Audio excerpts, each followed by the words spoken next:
కేటీఆర్ కి చట్టం పైన గౌరవం లేదన్నారు Congress MLA Madhusudan Reddy. Court order ఉన్నప్పటికీ విచారణకు హాజరు కాలేదని ఫైర్ అయ్యారు. లాయర్లు కావాలనే డ్రామా ఆడించి విచారణకు డుమ్మా కొట్టించారని విమర్శించారు. నిజంగా తప్పు చేయకుంటే విచారణకు హాజరు కావాలి కానీ సాకులు చెప్పొద్దన్నారు. కేటీఆర్ మంత్రిగా పనిచేశాడు, మరి విచారణకి లాయర్లు సహాయం ఎందుకు అని ప్రశ్నించారు. దమ్ముంటే ఏసీబీ కేటీఆర్ విచారణకు హాజరు కావాలని సవాల్ విసిరారు. కోర్టు అరెస్ట్కి మాత్రమే మెస్ట్ ఇచ్చిందని విచారణకు కాదన్నారు. ఇక ఇదే ఇష్యూపై మరిన్ని వివరాలు హేమ అందిస్తారు. ఫార్ములా ఈ రేస్ కేసులో ఈరోజు ఏసీబీ విచారణకు ఏసీబీ ఆఫీస్ వరకు వెళ్ళి కూడా తన లాయర్లను అనుమతించలేదంటూ కూడా కేటీఆర్ వెనదిరిగి వచ్చారు. దీనిపైన మాట్లాడదాం. మనతో పాటు కాంగ్రెస్ ఎమ్మెల్యే మధుసూదన్ రెడ్డి ఉన్నారు. ఏంటి, రాష్ట్రంలో భారత రాజ్యాంగం నడుస్తుందా, రేవంత్ రెడ్డి రాజ్యాంగం నడుస్తుందా? కేటీఆర్ అన్న ప్రశ్న, దీనికి మీ సమాధానం ఏంటి? ఇక్కడ నడుస్తున్నది భారత రాజ్యాంగం ప్రకారం, చట్టం ప్రకారం ఏర్పడ్డ ప్రభుత్వం నడుస్తుంది. చట్టానికి లోబడి చట్టాలకు అనుగుణంగా పనిచేస్తున్న ప్రభుత్వం నడుస్తుంది తప్ప ఇక్కడ మీలాక బీఆర్ఎస్ పార్టీలక వాళ్ళ రాష్ట్ర రాజ్యాంగం మేము నడపట్లేదు. ఇక్కడ ప్రజాస్వామ్యం మీద గౌరవంతోన మేము పారదర్శకంగా మా ముఖ్యమంత్రి గారు పాలన కొనసాగిస్తూ ఉన్నారు. అది ప్రజలందరికీ కూడా తెలుసు. వాళ్ళలాగా నిరంకుశత్వంగా అధికారాన్ని అడ్డం పెట్టుకొని అడ్డగోలుగా దోచుకునే వ్యక్తులం కాదు. ఇక్కడ ఉన్నది కాంగ్రెస్ ప్రభుత్వం. ఇది ప్రజాస్వామ్యం పట్ల పూర్తిగా విశ్వాసంతో ఉన్న ప్రభుత్వం అని చెప్పేసి ఈ సందర్భంగా తెలియజేస్తాను. ప్రజాపాలన ప్రజాప్రభుత్వంలో తనతో పాటు లాయర్లను వెంటబెట్టుకొని విచారణకు వెళ్తా అంటే అనుమతించట్లేదు పోలీసులు. ఇదంతా కూడా కేవలం మీ ప్రభుత్వం చేసినటువంటి కుట్ర అని కేటీఆర్ కాసేపటి క్రితం కామెంట్స్ చేశారు. దీనిపైన మీ సమాధానం?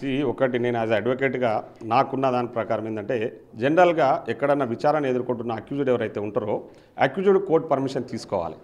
నాతో పాటు లాయర్లను కూడా అనుమతి ఇవ్వండి అని చెప్పేసి కోర్టులో పిటిషన్ పెట్టుకొని పర్మిషన్ తీసుకోవాలి.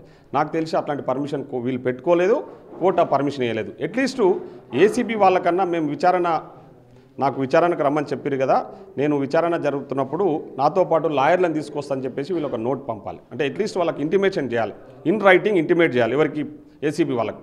సో అట్లాంటిది ఏమీ జరగకుండా ఆల్ ఆఫ్ ఎ సడన్గా విచారణ జరుగుతుంది, వాస్తవాలు బయటకు వస్తాయనే ఆలోచనతోన విచారణను ఏదో విధంగా తప్పుదోవ పట్టాలి, ప్రభుత్వాన్ని మీద నెపనెట్టి ప్రభుత్వాన్ని తప్పుదోవ పట్టించాలి, ప్రభుత్వానికి చెడ్డ పేరు తీసుకురావాలన్న ఆలోచనతోన కేటీఆర్ ఆడుతున్న డ్రామా ఇది. నువ్వు లొట్టపీస్ కేసు అన్న వ్యక్తివి, లొట్టపీస్ కేసుకు లాయర్లతో ఏం పని ఉంటుంది?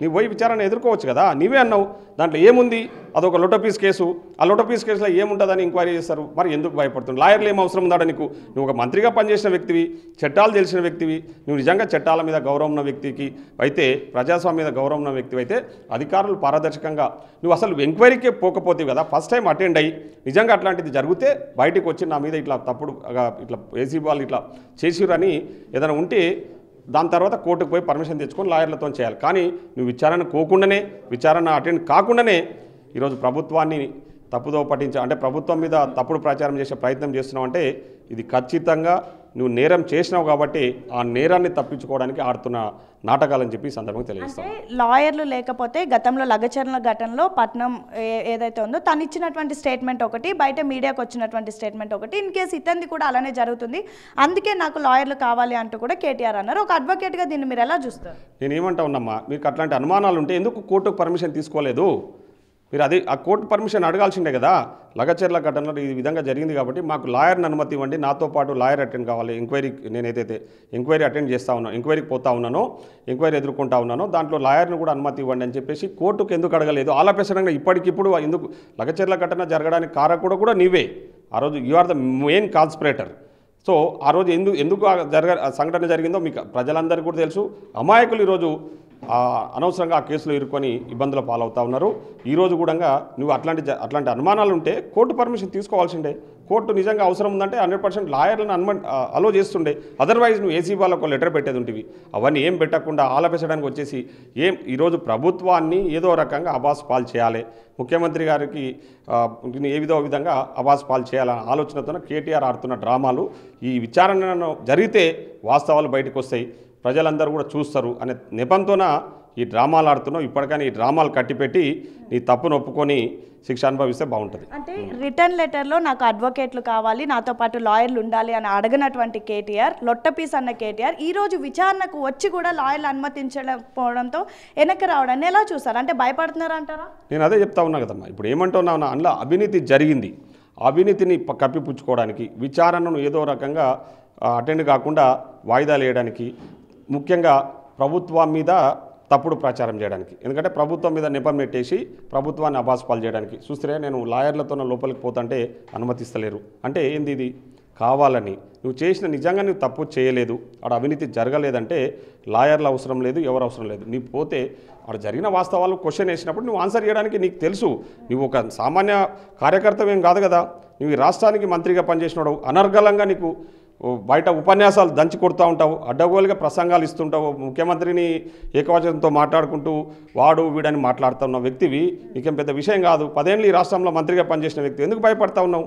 విచారణ ఎదుర్కోవడానికి ఎందుకు భయపడతా ఉన్నావు? ప్లస్ నువ్వు ఇంతవరకు విచారణకు హాజరే కాలేదు, ఏసీబీ వాళ్ళని క్వశ్చన్ చేయనప్పుడు నువ్వు ఎందుకు అంటే ముందస్తుగా ఊహించుకొని తప్పుడుగా ఆలోచన చేస్తూ ఉన్నావు? అంటే నీకు ఆ మైండ్లో ఒక అంటే క్రూకుడ్ మెంటాలిటీతోనే ఆలోచిస్తున్నావు కాబట్టి నీ తప్పుడు ఆలోచనలు ఉన్నాయి కాబట్టి ఇట్లా వ్యవహరిస్తా ఉన్నావు. అంటే ఫార్ములా ఈ కేసులో ప్రధానంగా ఉన్నటువంటి గ్రీన్ కో కంపెనీ ఎన్నికల బాండ్ల రూపంలో దాదాపు 42 కోట్లు బీఆర్ఎస్ ప్రభుత్వానికి ఇచ్చిందంటూ కాసేపటి క్రితం ఒకటి రిలీజ్ అయింది. అంటే ఏంటి దీని వెనక ఏముంది అనుకుంటున్నారు? అదే ఒక్కొక్కటిగా అన్ని బయటకు వస్తూ ఉన్నాయి. గ్రీన్ కో కంపెనీ 49 కోట్ల రూపాయలు బాండ్ల రూపకంగా, ఎలక్ట్రల్ బాండ్ల రూపకంగా పార్టీకి విరాళం ఇవ్వాల్సిన అవసరం ఏముంది? ఆ ఇచ్చిన తర్వాతనే ఈ కంపెనీకి సంబంధించిన ఈ ఫార్ములాకి సంబంధించిన కాంట్రాక్టు వాళ్ళకి అప్పచెప్పడం జరిగింది. దాంట్లో ఎంత పెద్ద మనకు నష్టం జరిగిందో మనందరికీ కూడా తెలుసు. అయినా కూడా ఫస్ట్ టైం జరిగిన దాంట్లో నష్టం జరిగినా కూడా మళ్ళీ సెకండ్ టైం అగైన్ ఈయన మినిస్ట్రీ నుంచి 55 కోట్ల రూపాయలు అప్పనంగా ట్రాన్స్ఫర్ చేసినంటేనే దీంట్లో క్లియర్ కట్గా మీకు అర్థమవుతూ ఉంది, ప్రజలు కూడా అర్థం చేసుకుంటా ఉన్నారు. అవినీతి జరిగింది కాబట్టి ఈరోజు విచారణ ఎదుర్కోవడానికి కేటీఆర్ గారు వెనుకడుగేస్తూ ఉన్నారు. ఓకే, చివరిగా ఒక అడ్వకేట్గా నెక్స్ట్ ఏసీబీ ప్రాసెస్ ఏ విధంగా ఉండబోతోంది? తప్పకుండా కోర్టుకు వాళ్ళు ఈరోజు కోర్టు ఇచ్చిన అనుమతి ఇది.